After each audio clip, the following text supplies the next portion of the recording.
The morning sun gently illuminated the clear waters of the canals, where gondolas drifted quietly, creating an almost otherworldly sense of peace. Maria Bennet stood before the towering iron gates of a Gothic mansion, her heart pounding in her chest. She tightened her grip on the strap of her worn backpack, her eyes reflecting a mix of hope and apprehension. Henry Lawson, the wealthy owner of the estate, had spent the past 2 years grieving the loss of his beloved wife. During that time, his only son, Ethan, just 7 years old, had withdrawn completely into silence, lost in a world of pain and solitude.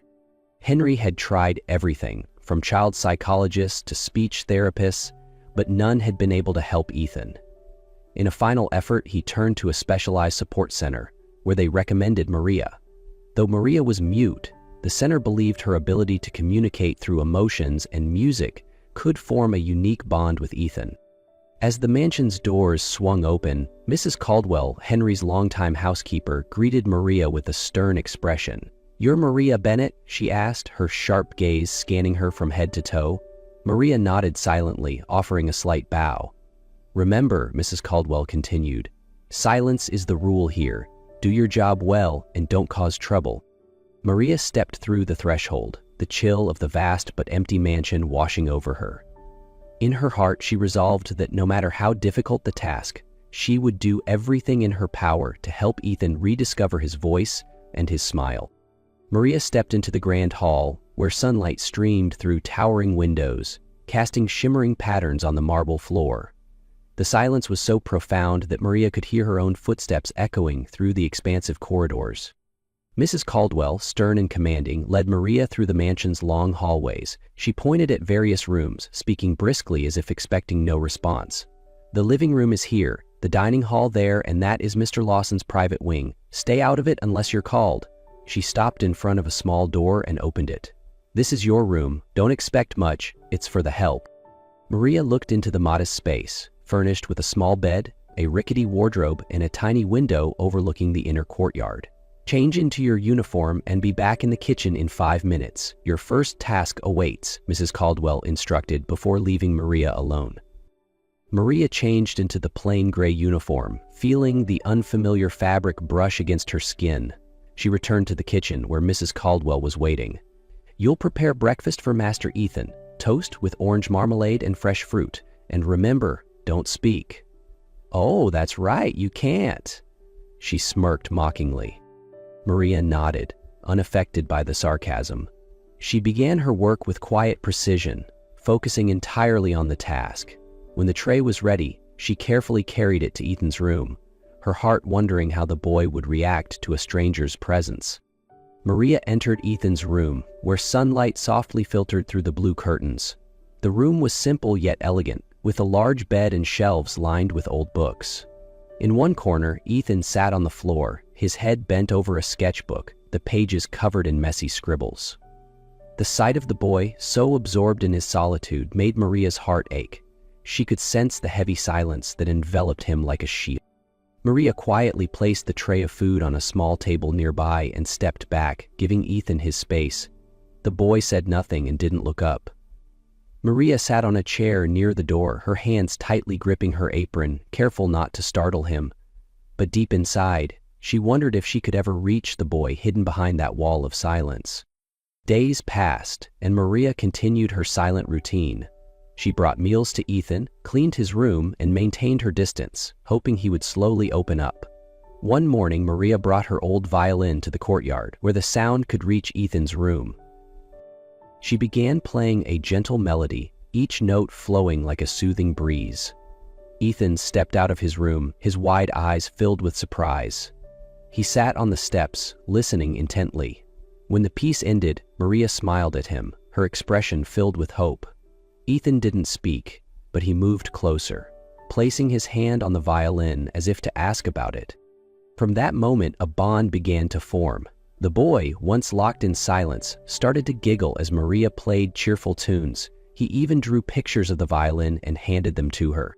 Maria realized that though he didn't say it, Ethan found comfort in her music and her quiet patience.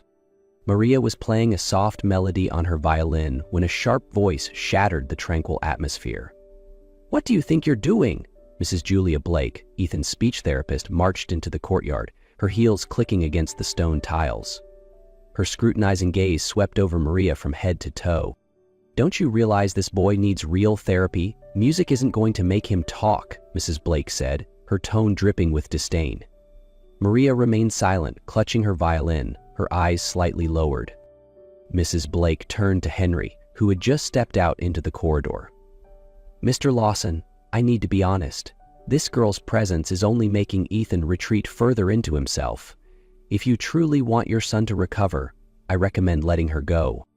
Henry hesitated, his gaze shifting to Maria, who stood quietly, her expression calm but her eyes betraying a flicker of hurt. "But Ethan seems to be improving with her around," he said, his voice uncertain. "Improving?" Mrs. Blake scoffed. "That's superficial progress. Ethan needs to talk, not listen to music. I'm an expert in this field, and I assure you, keeping her here will only make things worse." Henry fell silent, clearly torn. Maria quietly left the courtyard, her emotions held tightly in check. She knew she couldn't argue against the words of a professional, but deep down, she also knew that Ethan had started opening up to her in a way no words could ever achieve. One morning, Maria was summoned to Henry's study.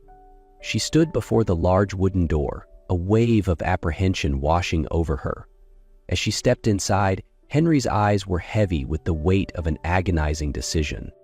"Maria," he began, his voice low and measured, "I'm deeply grateful for everything you've done for Ethan, but I have to do what I believe is best for him. I've decided to let you go." Maria froze, the world around her seeming to crumble.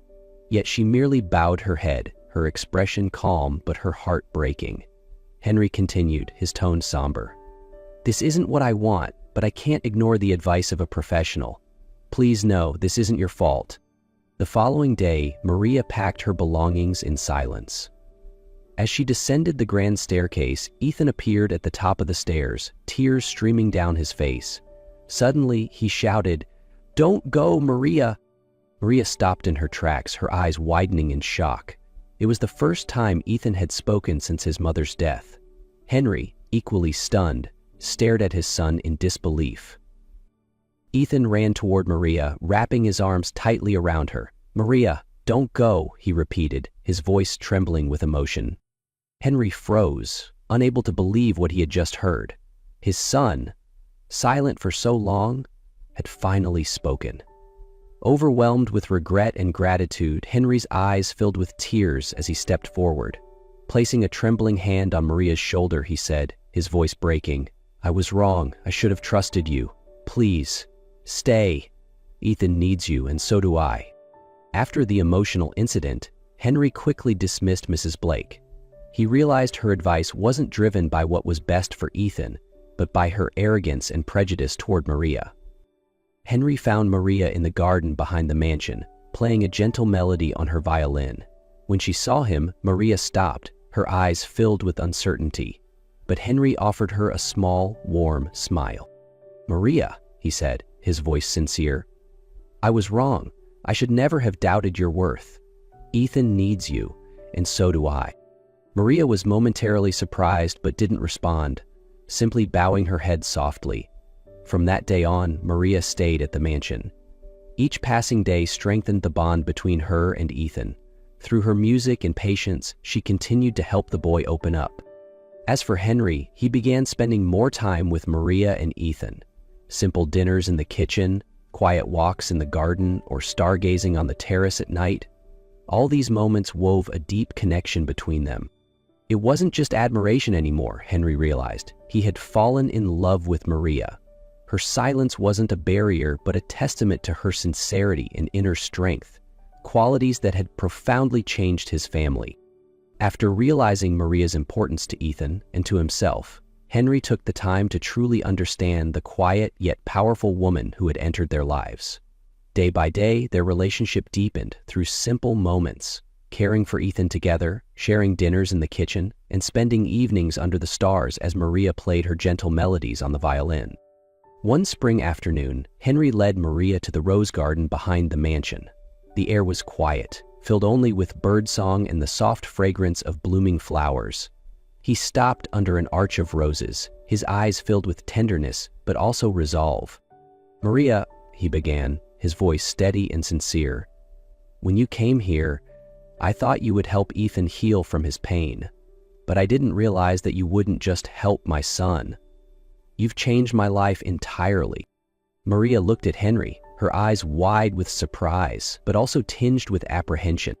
"You've taught me that love doesn't need words, and that patience is the most powerful way to heal. Maria, I can't imagine a single day without you in my life, or Ethan's." Henry took a deep breath, his hands slightly trembling as he reached into his pocket.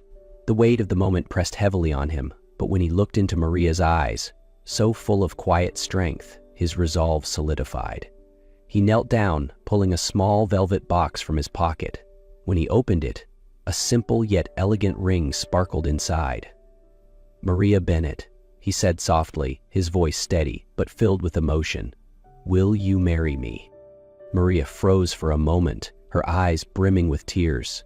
She nodded, a radiant smile breaking across her face. Though she couldn't speak, her expression said everything he needed to hear. Henry slid the ring onto her finger, and together they walked back toward the mansion, where Ethan stood waiting. The boy cheered excitedly when he realized their family would soon be complete. Spring sunlight filtered gently through the stained glass windows of the small chapel on the Lawson estate. The air was filled with the soft fragrance of wildflowers that decorated every corner, creating an atmosphere of quiet elegance.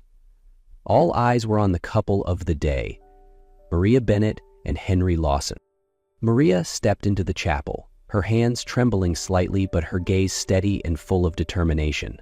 She wore a simple yet graceful white dress adorned with delicate lace details. In her hands she held a bouquet of wildflowers picked that morning by Ethan, a meaningful gift from the boy she now considered her son. Ethan stood proudly next to Henry at the altar, dressed in a perfectly tailored suit, his face glowing with pride and joy. As Maria approached, her eyes met Henry's, and an unspoken connection passed between them, a bond so deep it seemed to silence the world around them. The priest began the ceremony, his voice steady and warm, lending a sacred air to the moment. When the time came, the priest turned to Maria and asked the question everyone had been waiting for. "Do you, Maria Bennett, take Henry Lawson to be your husband, to love and cherish him for the rest of your life?" Maria looked into Henry's eyes, her own brimming with tears, her lips parted slightly, and then, to everyone's astonishment, a voice emerged, shaky yet clear. "I do." The chapel fell silent, the weight of the moment sinking in before it erupted into a chorus of applause and joyous tears. Ethan ran to Maria, wrapping his arms around her tightly. "Maria, you're amazing!" he cried, his voice filled with emotion. Henry, the ever-composed businessman, found himself unable to hold back his tears.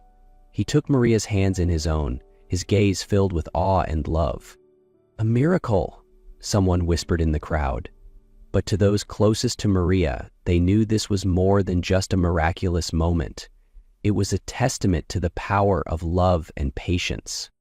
As the ceremony concluded, Maria, Henry, and Ethan stepped into the sunlit garden. Laughter and congratulations filled the air, a testament to the joy shared by all who had witnessed the day. Maria had not only found her voice, but had also discovered the family she had longed for. That evening, Maria sat with her violin under the stars. Ethan rested his head on her shoulder while Henry sat across from them, his gaze never straying from the two people who now meant the world to him. A soft melody flowed from Maria's violin, saying everything that words could not, of love, family, and hope. After the wedding, life at the Lawson mansion was never the same. Every corridor and room was now filled with laughter and the vibrant sounds of a home truly alive. Maria, Henry, and Ethan didn't just become a family, they found deeper ways to connect with one another. Ethan, once lost in silence, now regularly expressed himself. He began learning the violin from Maria, and evenings at the mansion were often filled with simple yet meaningful melodies played by the two of them. Slowly, Ethan regained his confidence and even started attending lessons with other children in the village, something he never thought possible before. Henry, who had spent years immersed in work, realized that family was the most precious thing of all. He began spending more time with Ethan and Maria, from strolls in the rose garden to weekend trips outside the town.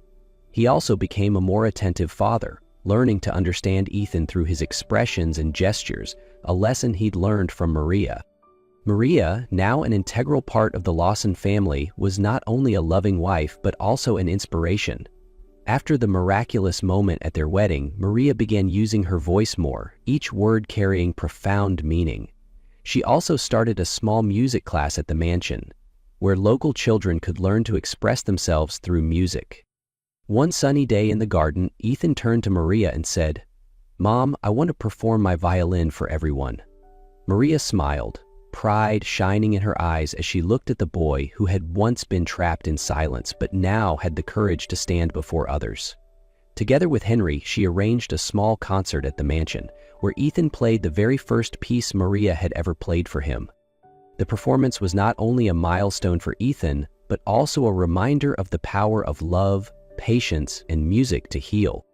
Under the starry sky that night, Henry held Maria's hand and whispered, "You didn't just bring a voice to Ethan. You brought light to my life. I can't imagine a life without you and him." Maria smiled, squeezing his hand gently. The sound of Ethan's violin drifted from the living room, and in that moment, they all knew they had found true peace.